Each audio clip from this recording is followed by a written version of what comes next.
एक जंगल में एक बहुत ताकतवर और विशाल हाथी था। वो अपने परिवार के साथ जंगल में राज करता था। शक्तिशाली तो था ही, जब वो दहाड़ता तो जंगल भी कांप उठता था और वो पूरे जंगल पे अपनी शक्ति के बदौलत राज करता था। कोई भी उसके सामने आके बोलता नहीं था, कोई भी जानवर उसके आगे उसकी तौहीन नहीं करता था। सब उसकी आज्ञा मानते थे क्योंकि वो बहुत शक्तिशाली था। उसके परिवार की तरफ कोई भी जानवर बुरी नज़र से नहीं देखता था, क्योंकि सब जानवरों को पता था कि इनका पिता जो हाथी है वो बहुत शक्तिशाली है। तो पूरा परिवार उस हाथी की वजह से सुरक्षित था। एक दिन क्या हुआ, हाथी अपने शिकार के लिए जंगल में घूम रहा था, तो वहाँ पर उसको एक कौवा दिखाई दिया जो कि बहुत घायल था और वो पीड़ा से छटपटा रहा था। हाथी को दया आ गई, उसने उस कौवे को उठाया और अपने घर ले आया। उसने अपनी सेवा से और उसके परिवार के जो हाथी थे सभी ने उस कौवे की सेवा की। कुछ दिनों में वो कौवा जो था वो स्वस्थ हो गया। अब कौवे की जो प्रवृत्ति थी वो बड़ी दुष्ट थी। उसने सोचा कि ये जो हाथी है ये सारे जंगल पे राज करता है, क्योंकि ये बहुत शक्तिशाली है और अपने परिवार के साथ रहता है। सारा परिवार इसके साथ है, तो इसीलिए जंगल का जो राजा शेर, जिसको हम कहते हैं जंगल का राजा है, वो भी इस हाथी के सामने आने की हिम्मत नहीं करता। तो धीरे धीरे कौवे ने अपनी चालाकी से हाथी के परिवार में फूट डालनी शुरू कर दी। उसके बेटे को भड़काया कि अरे तुम अपने पिता की इतनी डांट सुनते हो, उनकी मार खाते हो, आगे चल के तो तुमने ही जंगल का सबसे शक्तिशाली हाथी बनना है, तो तुम अपनी पिता की सीख क्यों मानते हो, उनकी डांट क्यों सुनते हो, उनकी पिटाई क्यों सहन करते हो। हाथी के जो 5 बच्चे थे उनके दिमाग में कौवे ने उनके पिता के विरोध में धीरे धीरे भड़काना शुरू कर दिया और हर रोज ही वो थोड़ा थोड़ा भड़काता था। समय बीतता गया, धीरे धीरे चारों बच्चों का मन अपने पिता के प्रति धीरे धीरे उनके मन में नफरत पैदा होने लगी और वो सोचने लगे कि कौवा सही कह रहा है कि किस तरीके से हम अपने पिता को हटाएं और उनकी जगह हम ले लें। तो उन्होंने चारों ने मिलके एक दिन जब उनका पिता सो रहा था तो कौवों ने उनके बच्चों के मन में ऐसी नफरत पैदा कर दी कि बाहर से और जानवरों को भी लाके उनके बच्चों के साथ खड़ा कर दिया और सबने मिलके उस हाथी पे हमला कर दिया। अब हाथी जागा, वो देख के हैरान हो गया कि जिस के सामने जो शत्रु जानवर थे, उन शत्रु के साथ उसके 4 अपने खुद के बेटे भी थे। वो देखकर हताश हो गया। वो लड़ा तो सही, मगर दिल से हताश था। अपनी दृढ़ इच्छा शक्ति से, अपने पूरी शक्ति के साथ वो नहीं लड़ पाया, क्योंकि अंदर से वो टूट गया और वो घायल होके गिर पड़ा। सभी बच्चों ने और उनके साथ जो जानवरों ने साथ दिया था, सबने उत्सव मनाया। धीरे धीरे कुछ दिन बीत गए। वो हाथी अकेला वहीं पड़ा रहा अपने घर में, और उसके 4 बच्चे उसे छोड़ के चले गए। अब वहाँ हाथी के पास उसकी पत्नी और वो खुद दोनों अकेले रह गए। अब वो देखिए, उसी कौवे ने जंगल के राजा शेर को कहा कि देखो, जंगल के राजा तो तुम हो, अब वो हाथी के बच्चे राज कर रहे हैं। अब तो उनका पिता जो है वो घायल है, तुम उसके बच्चों को मार सकते हो। कौवे ने शेर को भड़काया। शेर बोला, हाँ मैं जंगल का राजा हूँ, और उसने दौड़कर हाथी के बच्चों को ललकारा और लड़ाई में उनने उन 4 बच्चों को घायल कर दिया, बहुत बुरी तरह घायल कर दिया। और उसके बाद शेर अपनी मस्त चाल से चलता हुआ अपनी गुफा में वापस आ गया और कौवे से बोला कि आज से जंगल में मेरा राज चलेगा। हाथी तो घायल पड़ा है, मैंने उसके बच्चों को भी घायल कर दिया है। इधर जो है हाथी अपनी पत्नी को कहता है कि मैंने बहुत बड़ी गलती करी कि इस कौवे को घायल अवस्था में अपने घर लेके आया और इसकी सेवा की। इसने मेरे ही घर में फूट डाली, जिस थाली में खाया उसी में सुराख किया, क्योंकि मैं बाहर की शक्ति से कभी नहीं घबराया, लेकिन मुझे मेरे अपनों ने ही तोड़ दिया। क्योंकि मैं जिंदगी में कभी हारता नहीं, लेकिन जब मेरे मन ने, मेरी शक्ति ने ही मेरा साथ नहीं दिया तो मैं हार गया। इधर जो हाथी के 4 बच्चे थे वो किसी तरीके से घसीटते घसीटते अपने माता पिता के पास आए, उनके चरणों में माथा रगड़ा, माफ़ी मांगी कि हमें माफ़ कर दो। पिता ने कहा, अब माफ़ी मांगने से क्या होता है, अब सारा समय हमारे हाथ से निकल चुका है।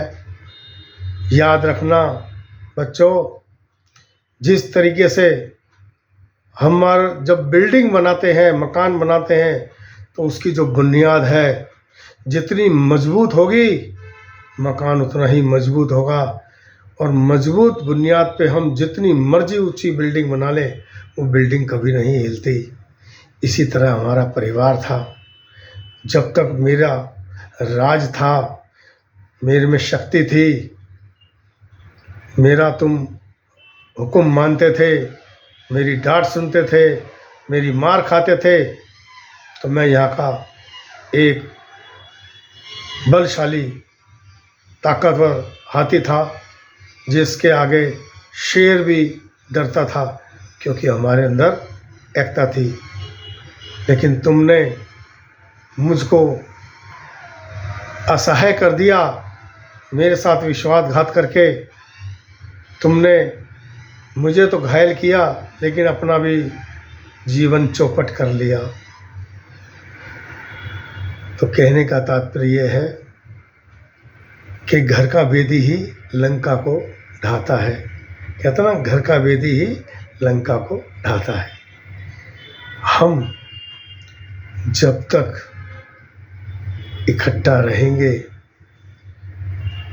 जमाने को हमसे टकराने में भय लगेगा, क्योंकि कोई भी शक्तिशाली आदमी से नहीं टकराना चाहता।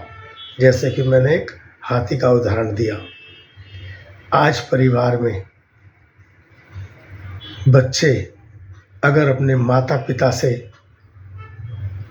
बनाकर चलते हैं, उनका दिल जीत लेते हैं, तो माता पिता ने जो कुछ उनके पास होता है वो सब बच्चों का होता है। उन्हीं के लिए वो सारी ज़िंदगी मेहनत करते हैं। मगर कुछ गलत जब औरतें आ जाती हैं घर में, वो अपने पति को भड़काती हैं कि अलग हो जाओ, अलग काम करो, तो वो घर को कमज़ोर कर देती हैं। जैसे कि एक कौवे ने उस हाथी के परिवार को कमज़ोर किया। तो इसी प्रकार जब वो बहुएं अपने पति को अलग कर देती हैं और माता पिता परेशान हो जाते हैं, तो वो अपनी संपत्ति से ऐसे बच्चों को बेदखल कर देते हैं। कई माता पिता तो अपनी संपत्ति बेसहारों को, अनाथ आश्रमों को, मंदिरों को दान कर देते हैं, क्योंकि उनका दिल फट जाता है। तो कहने का तात्पर्य यह है कि जो औरतें लक्ष्मी का रूप बन के घर में आती हैं, सास ससुर का दिल जीत लेती हैं, तो वो अपने पति को राजा बना देती हैं, अपने बच्चों को राजा बना देती हैं, अपनी बेटियों को रानी राजकुमारी की तरह पालती हैं, क्योंकि उनके सास ससुर के पास जो कुछ होता है वो उनका दिल जीतती हैं, और सास ससुर उनके लिए अपनी इच्छा से सब कुछ करते हैं। यहाँ तक कि उनकी जो अपनी सांस है वो भी अपने बच्चों के लिए चलती है। तो याद रखना कि ज़िंदगी में नीम जो होता है वो बहुत कड़वा होता है, मगर बहुत ही फ़ायदेमंद होता है। तो हमारे घर के जो बड़े बुजुर्ग हैं, हमारे माता पिता हैं, वो कड़वे हैं परंतु नीम है। उनकी जितनी डांट सुनोगे उतना जीवन तुम्हारा, भविष्य तुम्हारा उज्जवल होगा और तुम्हारा जीवन सुखमय होगा। हमेशा याद रखो, सबकी सुनो लेकिन करो अपने मन की, किसी की बात मत मानो। ये दुनिया तुम्हें नहीं संभालने वाली, ये तुम्हें गिरता हुआ देखती है, और गिरते हुए देख के जो लोग तुम्हें खुश होते हैं, ऐसे बाहर के लोगों के साथ कभी मत रहो। तुम्हारे से जो लोग भी किलसते हैं, तुमसे जलते हैं, उनसे दूरी बना लो, परंतु उनके लिए भी बुरा मत सोचो, अच्छा सोचो। क्योंकि जब तुम अच्छा सोचोगे तो तुम्हारा खुद का अपना अच्छा होगा, और हमेशा हमारे विचार ही हमें गिराते हैं। जब विचार गलत होते हैं तो हम गिर जाते हैं, हमारा पतन हो जाता है, और हमारे विचार ही हमें महान बनाते हैं। क्योंकि जब हमारे विचार अच्छे होते हैं तो हम महान बन जाते हैं। तो हर आदमी का जो मित्र है वो उसका विचार शक्ति, जो शत्रु है वो उसकी विचार शक्ति। तो हमेशा ऐसे लोगों में रहो जो तुम्हें खुश देखना चाहते हैं, जो तुम्हारी तरक्की चाहते हैं।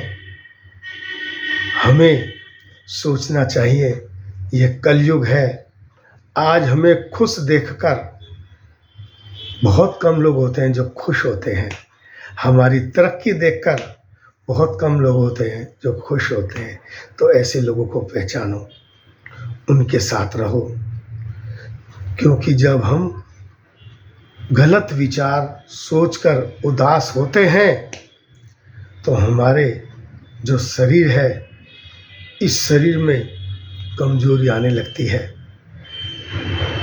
हमारा जो मन है जब अच्छे विचार करता है, जब खुश होता है, तो हमारे शरीर के अंदर आप देखना एक नई शक्ति का संचार होता है और हम जीवन में आगे बढ़ते हैं।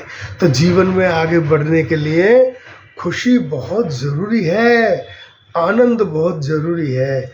तो अपने परिवार में खुशी का सबसे बड़ा मूल मंत्र क्या है वो मैं आपको बताता हूँ। जो भी बड़ों के द्वारा, आपके माता पिता के द्वारा, आपके दादा दादी के द्वारा आपको गलत कहा गया, आपकी कोई भी गलती नहीं है तब भी आपको सुनाया गया, बुरा भला कहा गया, तो आप उसको अगले दिन भूल जाओ और उनके उस क्षण को याद करो जब वो तुम्हें प्रेम भी करते हैं। तो आप देखेंगे जब आप नेगेटिव बात को भूलेंगे, उसकी जगह पॉजिटिव बात को याद करेंगे, तो आपका जो मन है वो खुद ही खुश रहने लगेगा। और जब आप उनके पास, बड़ों के पास जाओगे और हाथ जोड़ के कहोगे कि हमसे जो गलती हुई है उसके लिए हम क्षमा मांगते हैं, जबकि आपकी कोई गलती नहीं है फिर भी आप क्षमा मांग रहे हैं, तो आप देखना जो घर के माता पिता हैं, बड़े दादा दादी हैं, वो तुरंत आपको गले से लगा लेंगे और आपके ऊपर अपने प्रेम की वर्षा कर देंगे। वो खुश हो जाएंगे। उनको क्या चाहिए? मान। आज जब हम सुबह उठते हैं, सुबह उठ कर के जब हम उनका आशीर्वाद लेते हैं, अपने माता पिता का, सास ससुर का, दादा दादी का, तो हमारा जो भाग्य है उस भाग्य के हिसाब से कुछ हमसे जो गलत कर्म हो गए हैं, हमें जो कष्ट आने वाला है, तो उनके आशीर्वाद से वो कष्ट मिट जाता है। और जीवन में आशीर्वाद ही एक ऐसा है जो हमारे ठाकुर जी से भी नहीं काटा जाता। तो आशीर्वाद हमें लेना चाहिए, क्योंकि आशीर्वाद से ही, बड़ों के प्रेम से ही, उनके आशीर्वाद से ही हमारा भाग्य बनता है। और याद रखना, जिस घर की औरतें लक्ष्मी बनकर अपने घर में सुबह उठ के अपने बड़ों के पांव छू के आशीर्वाद लेती है और नहा धो करके अपने घर की रसोई में प्रवेश करती है और अपने चूल्हे को हाथ जोड़ के नमस्कार करके और ईश्वर को याद करके, अन्नपूर्णा माँ को याद करके सबसे पहले दूध रोटी गाय की बनाती है, तो उस घर में लक्ष्मी माँ की बहुत तरक्की होती है। उनके पति, उनका जो धंधा है, नौकरी है, बिजनेस है, उसमें तरक्की अपने आप होने लगती है, क्योंकि गाय के अंदर, अरे गाय के अंदर 33 करोड़ देवी देवताओं का वास है। हमारे ठाकुर जी खुद गाय की सेवा करते थे। तो आप कम से कम 2 रोटी तो गाय की बना सकते हैं। सबसे पहले उसके अंदर थोड़ा सा चीनी डालें, नमक बिल्कुल ना डालें, थोड़ा सा उस पर गुड़ रख दें, थोड़ा रोटी को चुपड़ दें और बड़े प्रेम से वो रोटी बना के खुद गाय को खिलाएं या अपने पति को दें, कोई भी उसको गाय को खिलाए। उसके बाद हम उस खाने का भोजन, जो खाने का हमारा भोजन है, उसे तैयार करके हम अपने मंदिर में ले जाएं, हम अपने बालाजी महाराज को भोग लगाएं या जो भी तुम्हारे इष्ट हैं उनको आप भोग लगाएं। लेकिन एक बात याद रखें, जो हम थाली का जो भोजन है जिससे हम भगवान को भोग लगा रहे हैं, वो भोजन सिर्फ और सिर्फ 5 मिनट ही हमें ईश्वर के सामने रखना चाहिए। उसके बाद वो भोजन की थाली वहाँ से तुरंत उठा ले, क्योंकि 5 मिनट के बाद उस भोजन में नेगेटिव ऊर्जा आने लगती है, तो वहाँ से उसको हटा ले। उसके बाद घर के बड़े को आप भोजन दें और स्वयं भोजन खाएं। एक बात ध्यान रखें कि भोजन कभी भी बिस्तर पे बैठ के नहीं खाएं, अपने कमरे में बैठ के बिल्कुल नहीं खाएं। अपने जीवन में तरक्की और खुशहाली चाहते हैं तो सबसे बढ़िया स्थान होता है, या तो आप रसोई में बैठ के खाएं या आप डाइनिंग रूम में बैठ के खाएं, लेकिन खाते समय आपका मुंह पूरब दिशा की तरफ होना चाहिए। इसी प्रकार जो बच्चे पढ़ाई करते हैं उनका मुंह भी पूरब दिशा की तरफ होना चाहिए। अब भोजन करने के बाद हमें उस थाली में कभी भी भूल के हाथ नहीं धोने चाहिए। उस थाली के बर्तनों को जिसमें हमने भोजन किया है स्वयं अपने हाथों से उठा के सिंक में रखना चाहिए। अब हमें एक बात और ध्यान रखनी है कि जो घर में बहन बेटी है उनको जब शाम का समय होता है, जब सूर्य ढलता है, तो कभी भी भूल के 4 बजे से लेकर के और 8 बजे के बीच में सोना नहीं चाहिए। इससे घर में दरिद्रता का वास होता है, तो उस वक्त आप ना सोएं और अपने घर के जो किवाड़ हैं वो कभी बंद ना करें, दिन में वो खुला रखें, क्योंकि किवाड़ जब खुला रहता है तो उसमें हवा हमारी आती जाती है। जिनके पूरब के घर है वो अपनी किवाड़ को खुला रखें ताकि धूप अंदर आ सके। ये वास्तु के हिसाब से बहुत बड़ा संकेत है खुशहाली लाने का। इसी प्रकार जब रात होती है तो सबसे बड़ा मैं आपको राज बता रहा हूँ कि सिंक में कभी भी आप झूठे बर्तन ना छोड़ें। आप देखना, ये कुछ नियम मैंने आपको बताए हैं। सुबह नहा धो के आप सबसे पहले गाय की रोटी बनाएं, उसके बाद जो है आप बैठ के आप भोजन करें पूरब दिशा की तरफ। रात को सिंक में झूठे बर्तन न छोड़ें। दिन में आप 4 से और 8 के बीच में ना सोएं। अपने घर के जो किवाड़ हैं दिन में खुला रखें, तो आप देखेंगे कि आपका जो मन में आनंद है वो परमानंद में बदल जाएगा। आपके घर में खुशी की लहरें चलने लगेगी, घर का वातावरण पॉजिटिव हो जाएगा। सुबह और शाम अपने मंदिर में 4 कपूर छोटे छोटे रखें, उसमें 4 लौंग रखें, उससे आप आरती करें। आरती नहीं कर सकते तो उसका धुआं करें। उस धुएं से घर का जो वातावरण है वो पॉजिटिव बनता है।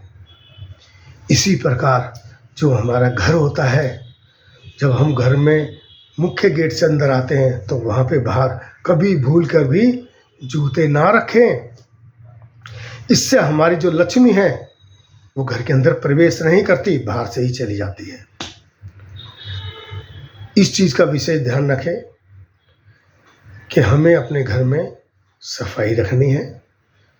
जितनी हम सफाई रखेंगे उतना घर में खुशहाली आती है।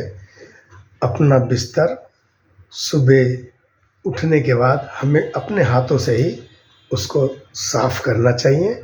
साफ सुथरी चादर बिछानी चाहिए।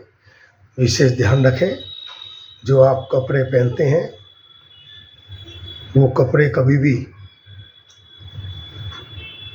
भले ही पुराने हों मगर वो फटे नहीं होने चाहिए। इससे भी हमारी खुशहाली में फ़र्क पड़ता है। हमेशा ज़िंदगी में अगर आगे बढ़ना है तो ये छोटी छोटी बातें हैं, इनको अपने जीवन में उतार लीजिए तो हमारा जीवन आप देखना कुछ दिनों के बाद ही कितना बड़ा बदलाव होता है।